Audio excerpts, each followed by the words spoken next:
자, 시작하겠습니다. 29에서 32쪽이네요. 2014년도에 실시했고요. 2014학년도 4월입니다. 먼저 1번부터 보겠습니다. 생명 가능지대에 대한, 아까도 생명 가능지대 얘기 나왔죠. 질량이 서로 다른 중심별의 생명 가능지대를 봤는데요. 가운데 선, 태양이 있었습니다. 이 태양은 대략 1AU 되는 요 정도의 행성 니은이 생명 가능지대에 있네요. 바로 지구겠죠. 그렇다면 A는 어떻습니까? 하는데요. 생명 가능지대가 훨씬 넓은 지역에 형성되고 기억 볼 수 있었습니다. 반면 B는 어떻습니까? 생명 가능지대가 훨씬 좁은 곳에 생명 가능지대에 있는 것을 볼 수가 있습니다. 결국은 이렇게 갈수록 광도가 커지고 별의 질량도 큰 것을 볼 수 있겠죠. 확인됐습니까? 근데 위로 올라갈수록 생명가능지대 폭이 넓고 생명가능지대 폭이 넓고 별에서부터 생명가능지대의 거리까지도 먼데요. 수명은 어떻습니까? 하면 짧은 데입니다. 확인됐습니까? 그래서 행성 기업과 행성 니은은 생명 가능지대에 있고요. 반면 행성 디귿은 어떻습니까? 생명 가능지대보다 앞쪽에 있어요. 여기는 물이 있어도 이미 끓었겠네요. 기업, 별의 질량이 클수록 B에서 태양을 지나서 A로 갈수록 생명 가능지대는 별에서 멀리 떨어지게 됩니다. 이거는 항상 옳은 말입니다. 생명 가능지대의 범위는 A가 훨씬 생명 가능지대의 범위가 넓죠. B보다 말입니다. A가 더 넓다. 니은 얘기도 그래서 그렇게 했네요. 액체 상태에 물이 존재할 수 있는 행성은 했습니다. 지금 기업과 니은은 생명 가능지대에 속해 있습니다. 반면 디귿은 그렇지 못했죠. 그래서 디귿도 오라가 되겠네요. 그래서 생명 가능지대 이거는 뭐 그냥 먹으라고 주는 문제잖아. 그래서 5번 문제 보겠습니다.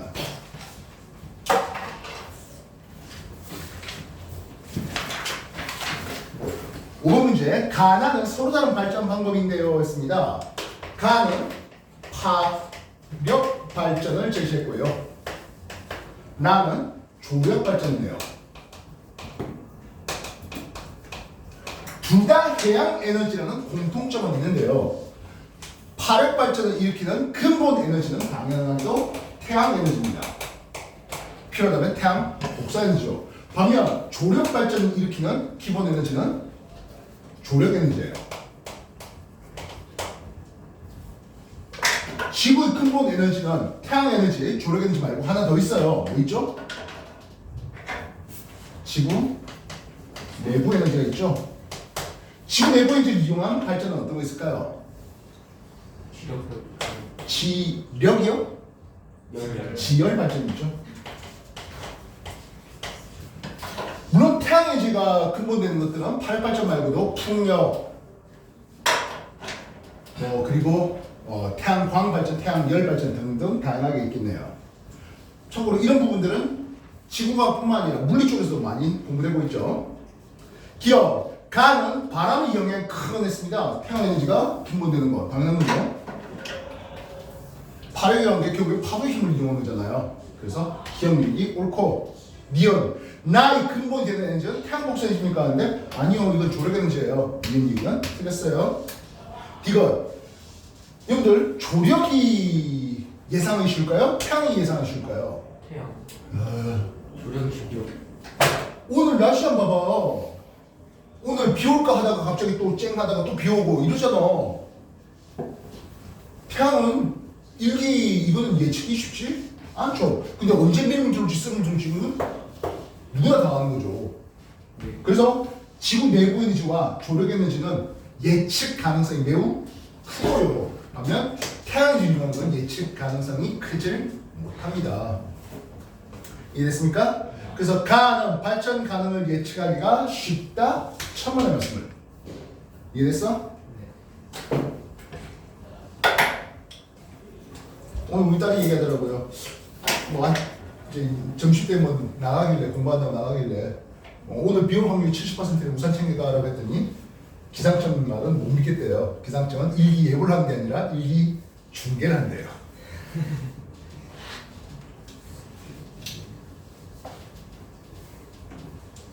확인됐습니까? 자, 8번 보겠습니다. 그림 가는 기온과 강수량, 자, X축 강수량과 Y축 기온을 봤습니다. 기온도 높고 강수량도 높고 이쪽은 아무래도 화학적 풍화가 우세하겠죠. 화학 반응이 일어나려면 아무래도 온도도 높고 물도 많아야 되겠죠.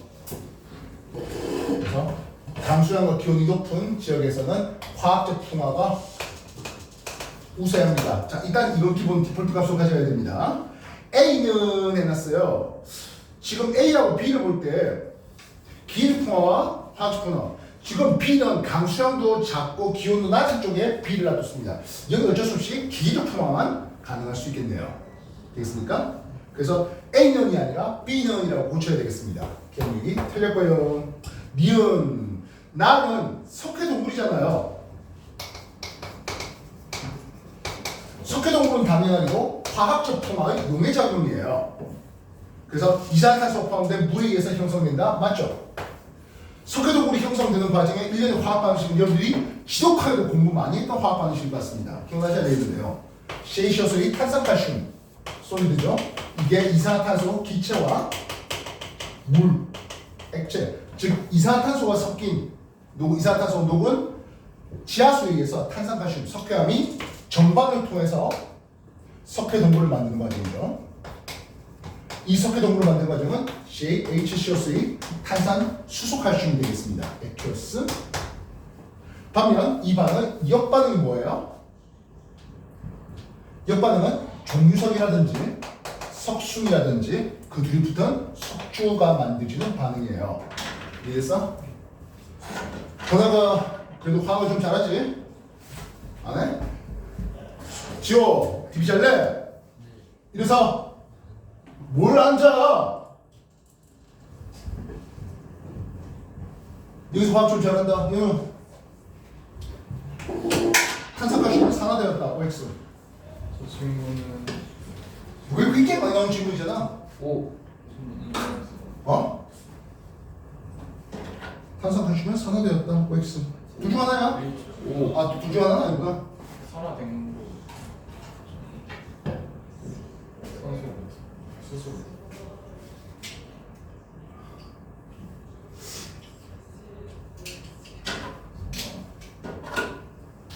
니들 산화과는 그렇게 공부하더니 안 내나? 항상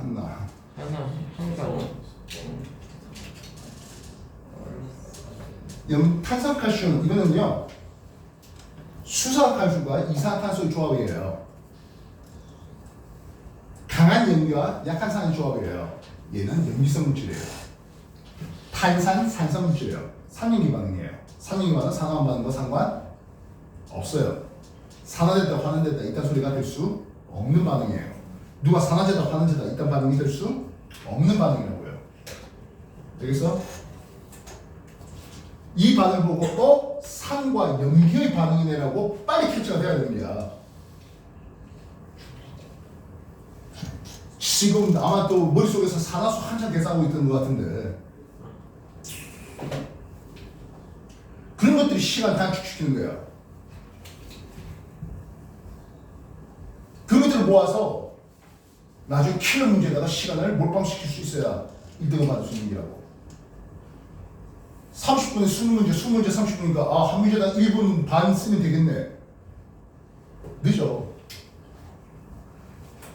수초 안에 풀어야 되는 문제들도 많아요. 말 그대로 1초 코스로 답이 나오는 문제들도 많다고요. 수능 문제를 해서 뭐 어마무시하게 어려운 문제만 수능 문제 있는 거 아니에요. 점수 먹으라는 것도 수특하다고. 이런 것도 점수 먹으라는 거야. 도둑이야, 도둑.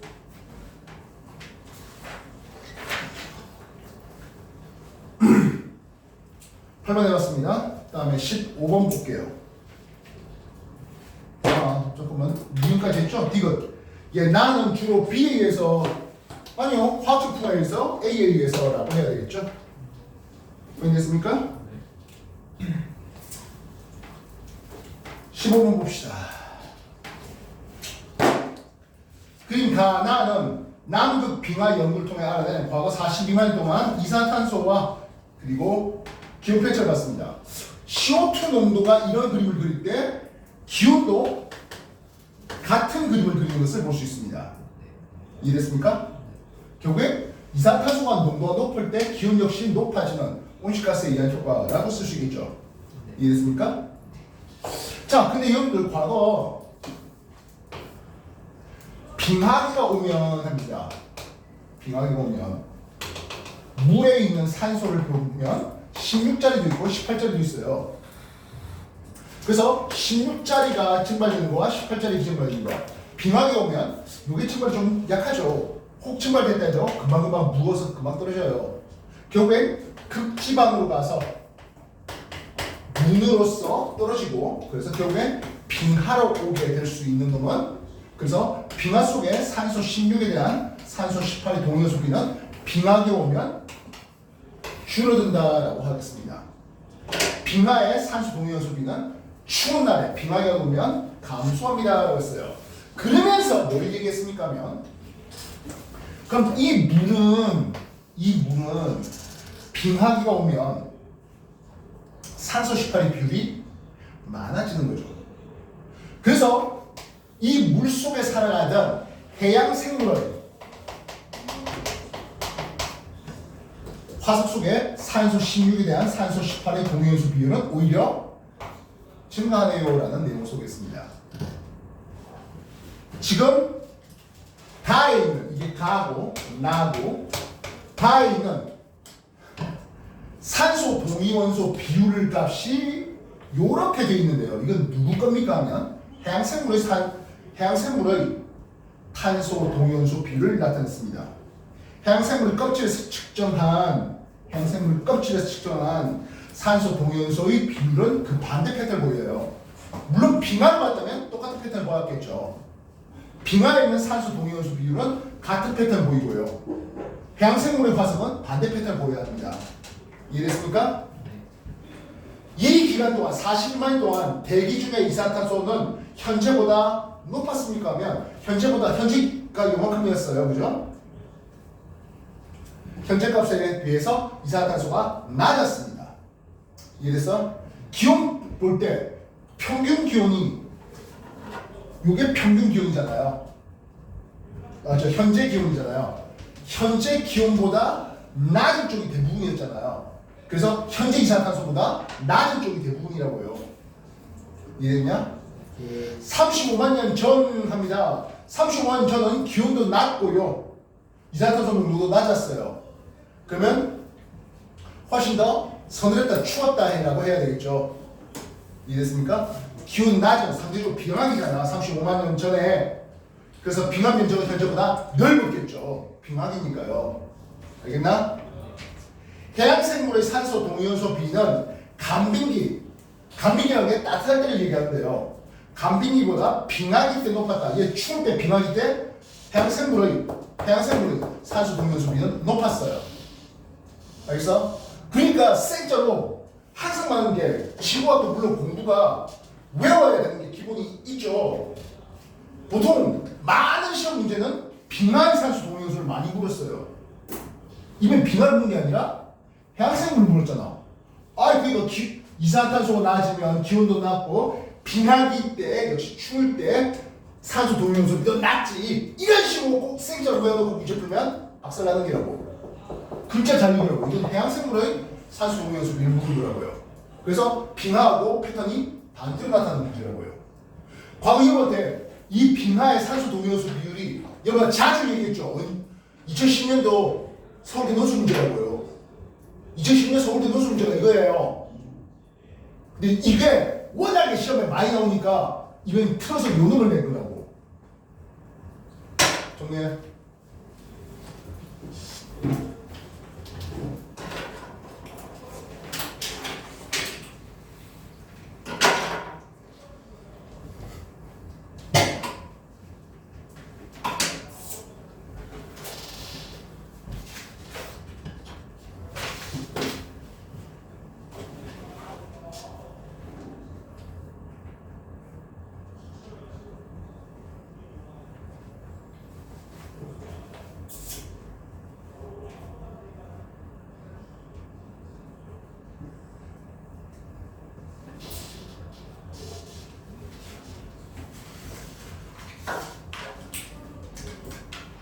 어제 송도 수업하면서 역시 동영상 3개 올려드린 거 알고 있습니까? 예. 타켓 동영상도 같이 올려드리는 이유 알겠나? 내가 자랑하려고 올린 거 아니야. 여러분들 시간 내서 봐라는 얘기야. 니도 무슨 강의인지 모르지만 아주 유유만만한 것 같은데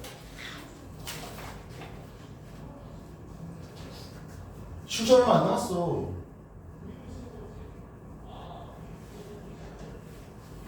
놀 거 다 놀고 뭔 놈의 공부야.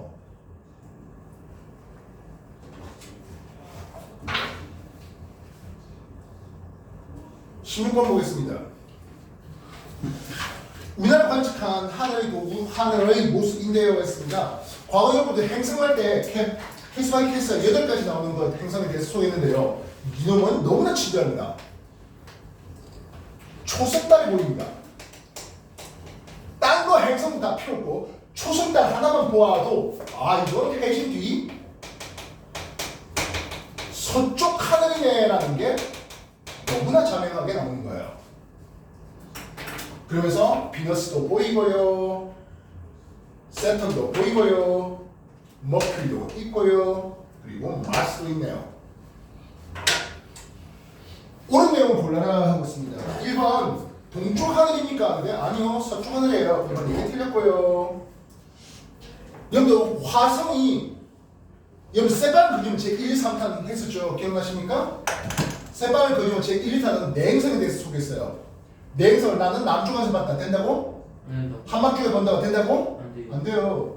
세 번째 외행성. 이거를 반달보다 작은 아니 하나보다 반달 상현 하현 이상을 볼 수 있을까요? 외행성을 못 봐요. 알겠어? 외행성은 최소한 상현보다 훨씬 살이 찐 하현보다 훨씬 살이 찐 그런 모양으로 보여요. 그래서 초승달과 같은 위상으로 화성이 보일 수는 없어요. 수성은 금성만 느껴집니까? 근데 당연히 지금 당장 고도가 어때요? 수성 고도가 좀 더 높죠? 네. 이해됐어? 그래서 수성은 금성보다 느껴진다. 맞죠? 수성이 머큐리가 더 느껴지네요. 토성 이렇게 가겠습니까? 하는데요. 토성 이렇게 가려면 해가 진 뒤에 동쪽에 떠오르는 추운 위치에 있을 때 역행해요. 초사하고 같은 위치에 있으면 역행할 리가 만무하죠. 금성은 최대 이각이 있다? 아니 수성보다 이각이 작은데 어떻게 최대 이각이 있겠습니까? 최대 이각이 있을 수는 없죠. 여기도 개발 케이스하면서 거의 머큐리를 먼저 이쪽에 놔두는 경우도 생겼는데요. 기억나십니까? 네. 이거 수업할 때만 기억나? 네. 케이스 바이 케이스 8개 니들 내신 들어가기 전에 했던 거야. 17, 18, 10 어우 뭐 이렇게 찍는 게 많냐.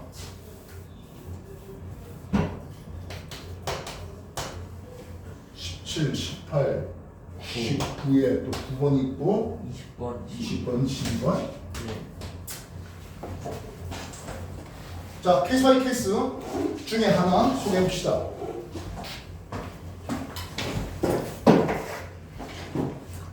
이렇게 행성들이 쓱 있으면 이 행성들을 이으면 뭐가 된다 했어? 황도가 되죠. 황도에 대해서 천부의 적도는 23.5도 기울어져 있습니다. 이렇게 23.5도 기울어져야 될까요? 이렇게 기울어져야 될까요? 천부의 적도. 이렇게 기울어놓으면요 우리가 부금 먹은 거예요. 지금 트럼프가 금리한테 쳐먹고 싶어서 앉아있나 있거든요. 알아 몰라? 모르지? 그린란드가 어디 있는지 알죠? 네. 지금 이제 북극 항로가 이제 지구 온난화를 통해서 북극 항로가 쉽게 열리냐 마냐 하는 그런 와중에 이 그린란드가 전략적 요충지가 되고 있는 그런 상황이에요. 그래서 지구 온난화를 통해서 오히려 수혜받고 있는 영이들이 있다 했잖아요. 그린란드는 덴마크의 령이에요. 덴마크 령이에요. 근데 지구 온난화를 통해서 그게 이제 이기들도 자라고 약간 크도 자라고 그래요. 그러니까 술로 광복시키면서 그래서 이제 덴마크에서 동원하고 싶어하는 그런 곳이 그린란드예요. 지구 온난화 떼켜하는 나라는 아니지만 어쨌든 그린란드 쪽이라고요. 덴마크에 있는 게 낫겠습니까? 덴마크에 붙어 있는 게 낫겠냐? 미국에 붙어 있는 게 낫겠냐라고 했을 때 걔들은 그래도 미국에 있는 게 낫지 않겠냐? 뭐 이렇게 생각하는 사람들이 좀 있었지 않을까 싶습니다. 어쨌든 뭐 어쨌든 덴마크 그냥 우리가 모르면 우리나라라고 해가지고 거기 수축점에 이걸 볼 수 있어요. 근데 그럴 수는 없는 바 청구적도를 이런 식으로 그래서 23.5도 그릴게요. 천구의 적도가 이렇게 있고 그리고 지금 금성과 비너스, 금성과 머큐리, 수성이 서쪽에 보이네요. 내행성이에요. 안내자예요. 안내자예요. 내행성이에요. 내행성이 서쪽 하늘에 보여요. 어차피 초승달이 없다 하더라도 알아야 되는 거예요. 왜냐면 천구적도 오른 아래쪽을 향하잖아요. 천구적도하고 지면이 만난 여기 보면 서점이라는 게 있습니다. 서점 아니에요. 서점이에요. 서점.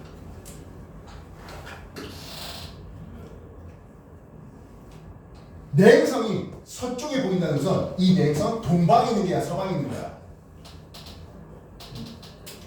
동방이죠. 동방에 있어야 해진 뒤에 서쪽 하늘 보이는 거예요. 그래서 태양은 근데 수성이 태양과 이각이 아무리 커봐야 28도밖에 안 돼요. 그래서 관측자 입장에서 이 수성과 금성을 봐야 태양을 봐야 얼마 차이가 안 나서 태양이 이 정도에 있는 거예요. 그럼 퀘스천 지금 보다시피 황도와 친구의 적도 만나는 점이 하나 보입니다. 황도와 친구의 적도가 만나는 점은 두 개가 있어요. 한 놈은 춘분점이고요. 또 다른 놈은 추분점이에요. 자, 이 놈은 춘분점입니까? 추분점입니까?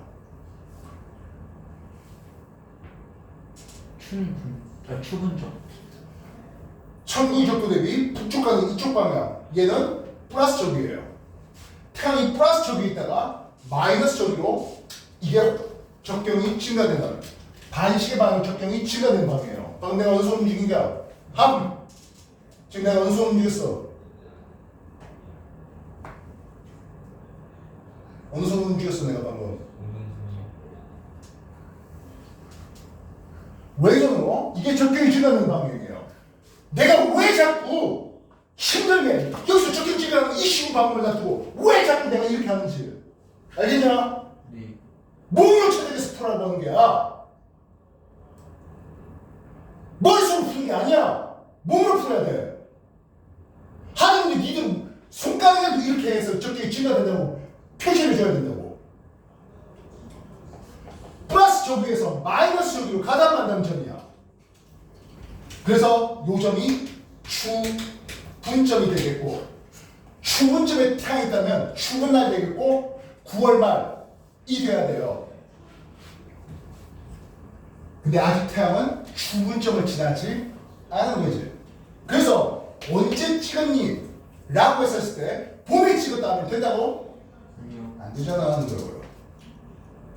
뭐 8월 말쯤에 찍었다 뭐 그 정도쯤은 인정되겠지만 봄에 찍었다는 안 되겠다고요. 물론 겨울에 찍었다면 더더더 별리는 없지. 알겠냐?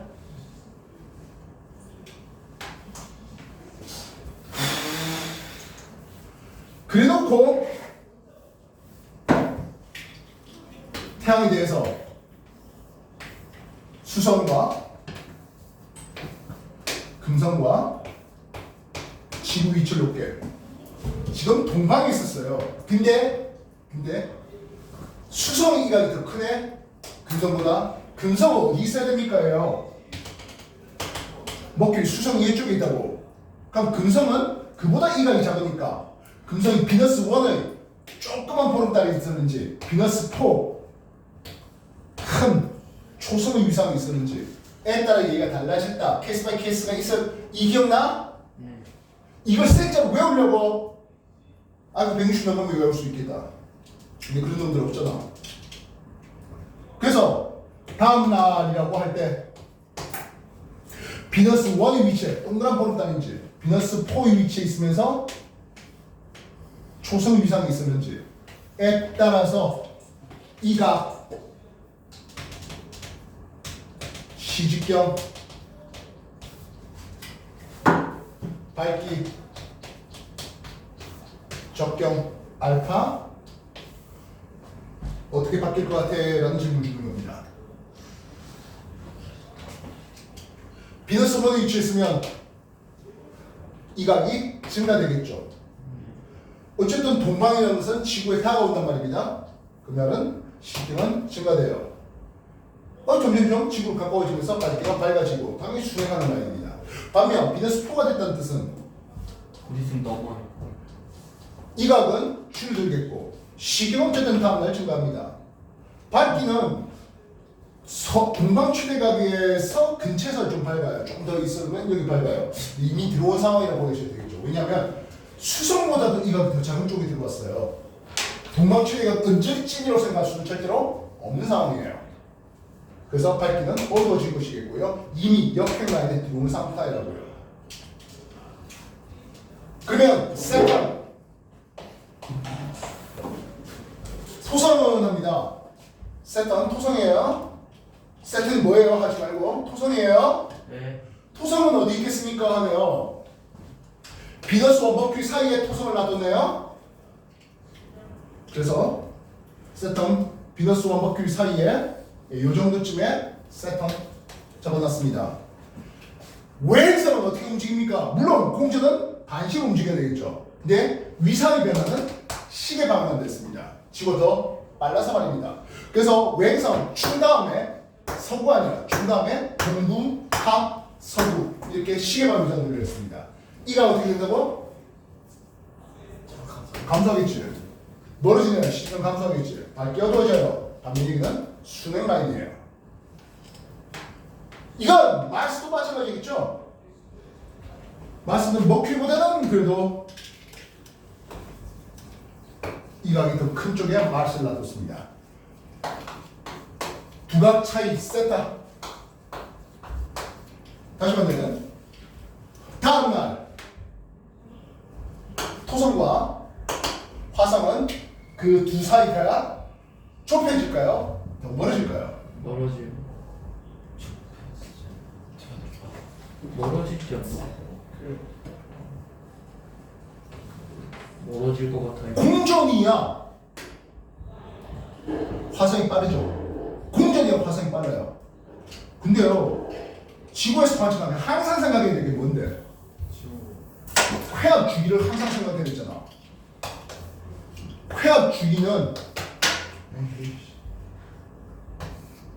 이런 그림 그려집니다. 회합 주기는 화성이 제일 큽니다. 토성이 짧아요. 1년을 기준으로 토성은 1년에 꽤 근접하게 수렴하고 화성은 2년 이상 걸립니다. 따라서 춘, 동구, 합, 서구로 움직이는 각 속도의 방향은 각 속도 크기는 화성이 토성이 더 큽니다. 공전은 화성이 빠를지언정 회합주기 따져서 우리가 보는 놈은 얘가 더 빨리 청사에서 움직여야 돼요. 그래서 다음날 세타 요 두 사이 각은 증가해야 되겠네요. 알겠어? 네. 얘가 더 청사에서 빨리빨리 움직입니다. 공전 주기를 따지는 게 아니라 회합 주기를 따져야 된다고요. 내가 유지 말했지. 전체 이놈은 뭐 하나 공부해가지고 한 문제 풀 수 있는 수준이 절대로 안 된다고요. 이것저것 따모아갖고 한 문제가 나오는 거야.